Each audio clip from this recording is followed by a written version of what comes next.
संस्कार भारती वर्धा जिल्ह्यातर्फे आपण इथे 3, 4 आणि 5 ऑक्टोबर अशा 2 दिवसीय कला साधक संगम आपण इथे आयोजित केलेला आहे। यामध्ये पूर्ण विदर्भातील विविध कलावंत एकत्र येऊन आपल्या इथे कला सादर केलेले आहेत।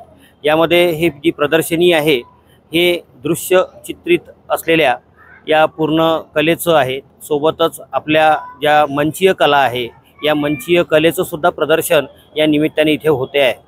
या प्रदर्शनीमध्ये दृश्य कलावंत जेवढे आहेत ज्यामध्ये रांगोळी, पोर्ट्रेट, विविध विभागातल्या विविध देशातल्या विविध भागामध्ये काढल्या जाणाऱ्या रांगोळ्या, त्यानंतर पेंटिंग्स, नाणे प्रदर्शन आणि वाद्य कलेक्शन या सर्वाचं प्रदर्शन इथे आपण एकत्र केलेलं आहे। उत्तम प्रतिसाद आपल्या या कलादालनाला दिलेला आहे। जो एक प्रेक्षक वर्ग पाहिजे आहेत एका कलाकाराला म्हणून तो संपूर्ण खूप मोठ्या प्रमाणातला प्रतिसाद आपण वर्धेकरांकडून प्राप्त करतो आहे।